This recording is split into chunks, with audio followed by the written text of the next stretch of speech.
Բարի լույս, 2026-31 թվականների ծրագիրը ավելի շատ կարելի է համարել կոնֆլիկտածին ծրագիր, քան պետության համար հեռանկարային ծրագիր։ Ես մի քանի կետերի կուզենամ անդրադառնալ եւ գնահատական տալ սկզբունքայնությանը, ՔՊ-ական սկզբունքայնությանը։ Տեսեք, ծրագրի 7-րդ էջում նշվում է կոռուպցիայի զերծ պետության հաստատում։ Արդյոք կառավարությունը անկեղծ է իր այդ պնդման մեջ։ Ես սպասել եմ այսօրվան, որ Երևանի կոռուպցիոն հարցերը ուղիղ նայեմ Նիկոլ Փաշինյանին ու ուղղեմ իրեն, ու գնահատականը պահանջեմ այդ կոռուպցիայի հետ կապված։ 20-ից 24 թվականը Երևան քաղաքը չի ունեցել գլխավոր հատակագիծ։ Պաշտոնական անփութության համար ոչ մեկ պատասխան չի տվել, մի մարդ։ Եղել է հետևանք, շատ ծանր հետևանքներ ա ունեցել։ Հետևանքները որոնք են եղել։ Դիմել են շատ մարդիկ, իմ գնահատված խմբակներ, ովքեր ուղիղ կապ են ունեցել քաղաքային իշխանության եւ դատական համակարգի հետ։ Դիմել են քաղաքապետարան, ասել են, «Էս հողը կտաք ինձ»։ 2 ամիս չեն պատասխանել, մտել դատարան, հողերը մեջ են արել։ Եթե արդարադատության նախարարը ստեղ լիներ, կհորդորեի ցուցակը հաներ դատալեքսից ներկայացներ վարչապետին։ Ավելի խայտարակ դեպքեր ա եղել։ Մուտք են արել դատարան, չեն ստորագրել տակը։ Դատարանն ասել է ճշտեք հետ տվեք։ Երկրորդ անգամ նորից չեն ստորագրել, մուտք են արել ու Երևանի հողերը մեջ են արել։ Ուրիշ խայտարակություն ասեմ, գլխավոր հատակագծով պլանավորվում էր կամուրջ թե ճանապարհ, այդտեղ այսօր վերախոյանում շինություններ։ Գնացել եմ, կռիվն արել եմ, հրապարակայնորեն խոսել եմ, դատախազությունը 0 արձագանք։ 0։ Այդ Երևանի հողերը թալանելու համար ով պետք է պատասխան տա։ Մի հատ ուրիշ հարց ուզում եմ ձեզ տալ, պարոն Փաշինյան։ Զարուհի Մաթևոսյան, ձեր աշխատակազմի ղեկավարի տեղակալը, իր ամուսինը վաճառում է Երևան քաղաքին մանեթնիկները, կոպեկը, որ գցում են ավտոբուսների, շուրջ 140,000 դրամով։ Իրական շուկայական արժեքը 40,000 դրամի չի, առնվազն 500 հատ վաճառել են։ Ձեր կոռուպցիայի զերծ պետության հաստատման շրջանակներում։ Հաջորդը որ կա, տրոլեյբուսները, որ առել են, առաջի 15 հատը շուրջ $100,000 պակաս են առել, թանկ են առել։ Դրա համար պատասխանատվություն 0։ Ժոնգտոնգ ավտոբուսները, որոնք որ ձեռք եք բերում, ոչ քաշն ա բռնում, քաշը 9 տոննա ա լինում, փոխանակ լինի 9 տոննա 300 գրամ, ձիաուժն է քիչ անում։ Բերում են կառավարության որոշմամբ, դզում փչում են, որ ոչ մեկ պատասխանատվություն չկրի։ Հաջորդը որ կա,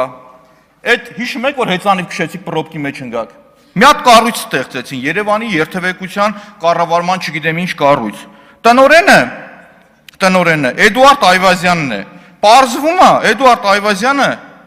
շատ ջերմ հարաբերություններ ունի Տիգրան Ավինյանի հետ։ Ասում են իր դվայորդնի քրոջ ամուսինն է։ Դրանից առաջ էլ Ինշին ՍՊ-ի հիմնադիրն է, որը գովազդներ էին տվել, գովազդային վահանակներ էին տվել Երևանին։ Այդ 1.8 միլիոն դրամ աշխատավարձ ստացող մարդը ինչ օգուտ ա տվել խցանումներին։ 0 օգուտ։ Հաջորդը որ կա, ես խոսում եմ դղյակներից ու հատուկ ուզում եմ անդրադարձ կատարեմ, որ պետական չինովնիկն է անվտանգության աշխատողներով հանդերձ ապրում Վաղնի թաղամասում դղյակում։ Կարող է պարզվում է ԱԱԾ տնօրեն Սիմոնյան Անդրանիկն է։ Չէ, հարց եմ տալիս ես։ Իսկ Սիմոնյան Անդրանիկ առավոտ շուտ Ալֆային ուղարկելու 3 անչափահաս երեխաներով տուն, մի հատ Ալֆային ուղարկեն տեսնեն Վաղնի թաղամասում, որ այսօրվա գործող չինովնիկն է ապրում, ում անվտանգությունը առավոտ շուտ մի քանի օր գնացել կանգնել տեսել եմ։ Ուղղակի գնահատում եմ իրավական, այդ իրավունք ունեմ գնամ նկարելու հրապարակելու, թե չէ։ Այդ չի ձեր կոռուպցիայի դեմ պայքարը։ Հաջորդը Վաղնի թաղամասից խոսեցի, ակնկալում եմ Սերան Օհանյանին հիշեք։ Մտեք հաջորդիվ։ Մյուսը գրել եք Հայաստանի ազգային տիեզերական կարողությունների զարգացում։ Ակամայից հիշեցի 2 ֆանտաստիկ ձեր ծրագիր։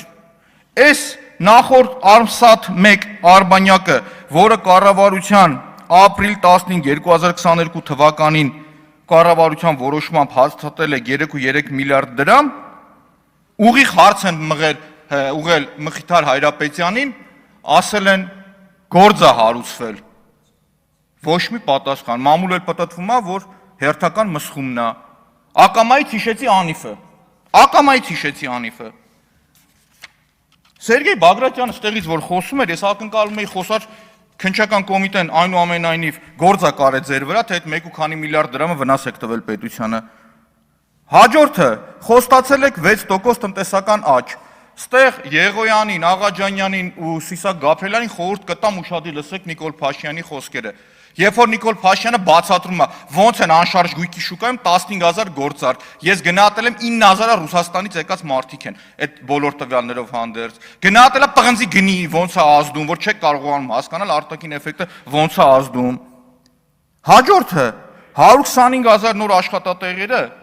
կարծում եմ կասկածի տեղ պիտի դնեմ այս թվերը, որ հրապարակել եք։ Ու ասեմ ինչի համար, խոսում եք 300,000 աշխատատեղ ստեղծել, բայց աղքատությունը մեր մնացել է նույն մակարդակի վրա, 1%-ի տարբերություն։ Այնինչ խոսք եք տվել 50% կրճատում, չեք իրականացրել, դրա համար քաղաքական պատասխանատվություն չի եղել։ Խոսում եք 10 ջրամբարների կառուցման մեկնարկի մասին, 21-ին խոսք եք տվել 15-ը, վեդին շուտվանից է եղել, որ մի հատ վեդի ունեք, իսկ խայտարակ վիճակա կապսի ջրամբարի պատկերը, շուրջ 130 միլիոն դոլարի բյուջե է եղել, ոչ մի աշխատանք չկա, վարկային միջոցներ, ով է տերը, քաղաքացին մեր։ Հաջորդ կետը, որ ուզում եմ անդրադարձ կատարել, որ 8 տարի 8 միլիարդ դոլար պարտք եք վերցրել, Երևանում 15000 երեխա հերթի մեջ սպասում որ մանկապարտեզ գնա։ 23 թվականից կռիվ եմ տվել, որ գնացեք հետ բերեք այդ մանկապարտեզները, կաշկանդված չեմ քննադատելու առնողին, ծախողին էլ հետ չբերողին էլ։ Ոչ մի քայլ չի արել, ոչ մի քայլ։ 3 տարի կռիվ եմ տվել, իմ ձեռը գործիքակազմը չի եղել։ Հաջորդը, դա սուտ էր, հրապարակումը չեղավ։ Հաջորդը, ապօրինի գույքի հետ կապված, այո, ով թալանելա պիտի բերի հետ դնի։ Ով թալանելա պիտի հետ բերի դնի ու ես կաշկանդված չեմ դա ասելու։ Շարունակություն ասեմ, երբևիցե ապօրինի գույքը չպիտի դառնա մահակ ընդդիմադիր կարծիք ունեցողի համար։ Երբևիցե։ Երբ որ բանակը քննադատում եք, որոշ մարդկանց դառը հիշողության մեջ հետ թողած Մելքոյան Գագիկի նոյ թաղամասի դղյակը տեսել եք, որ ապրում է, Լեքսուսով էլ գնում գալիս է։ Եթե չգիտեք, կօգնեմ տանտեղը կտանեմ ցույց կտամ։ Հիմա շարունակությունը, արտաքին մարտահրավեր, խոսում եք Վրաստանի հետ ռազմավարական գործընկերության խորացման մասին, այդ է հարաբերությունների խորացումը, որ այսօր մեր գազ ներմուծողները ստիպված ամեն մեկը 1000 ստիպված բարձր կխոսան, որ ձայնը լսվի, $1000 կամ $800 փող են տալիս, որ իրենց ապրանքը բերեն, կամ Չինաստանից եկող ֆուրերն են փող տալիս։ Գևորգ Պապյանն ասում է գնացեք քննչական կոմիտե։ Քննչական կոմիտեն միայն քաղաքական գործեր է արուցում։ Միայն եւ միայն, ուրիշ ոչ մի բան չի անում ինքը։ Հաջորդը որ կա, կառավարության ծրագրի մեջ նաեւ ակնկալում եմ, եթե ճիշտ կհամարեք, խոսեք արտաքին մարտահրավերներից, որոնց կառավարողը նաեւ մեր կառավարությունը չի, դուք չեք։ Օրինակ Սևծովյան ճգնաժամը, որի արդյունքում լոգիստիկ խնդիրներ առաջացել ու հնարավոր է, եթե երկար շարունակվի, նավթի, բենզինի ներմուծման խնդիր առաջանա նույն պարենային մթերքների հետ, կամ Պարսկաստան Իրան հարաբերությունների սրումը, որը որ բերում է էներգետիկ այս ճգնաժամին, որը որ կա, ոնց եք դիմագրավելու այդ բոլորին։ Ես արձանագրում եմ, որ կառավարությունը չուներ տնտեսական հաշվարկ, թե տրիպի արդյունքում ինչքան փող ենք մենք դնելու, ինչքան ենք ծախսելու, ինչքան գումար ենք աշխատելու, բացակայում էր, ուղղակի բացակայում էր։ Դրա հակառակը տեսա կռիվ մեր ինքնության, մեր եկեղեցու դեմ։ Դրա փոխարեն ես տեսա արդարադատության կեղծ լոզունգները։ Թշնամությունը լավ տեղ չի տանում։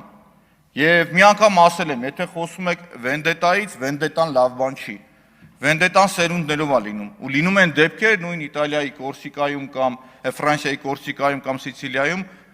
պարոն Հարությունյան, ես ուղեցի եւ մատով խնդրեմ սենց չանեք մյուս անգամ, ես թույլ չեմ տվել ձեր ելույթների ժամանակ ոչինչ։ Եվ այդ վենդետան սերունդ կշարունակվի, իսկ մեր երկիրը խոսք եք տվել, ուղիղ դուք խոսք եք տվել, որ պիտի սիրո ու համերաշխություն լինի։ Եթե կա մեկը, ով թալանել է, անարդարություն է արել, օրենքին դեմ բան արել, պիտի պատասխան տա, բայց անտրամաբանական է ալֆա ջոկատը ԱԱՑ-ի ուղարկել 3 անչափահաս երեխաների հետ տանը։ Այն պարագայում, որ բոլորը գիտեք, որ ոչ մեկ չի փախնում,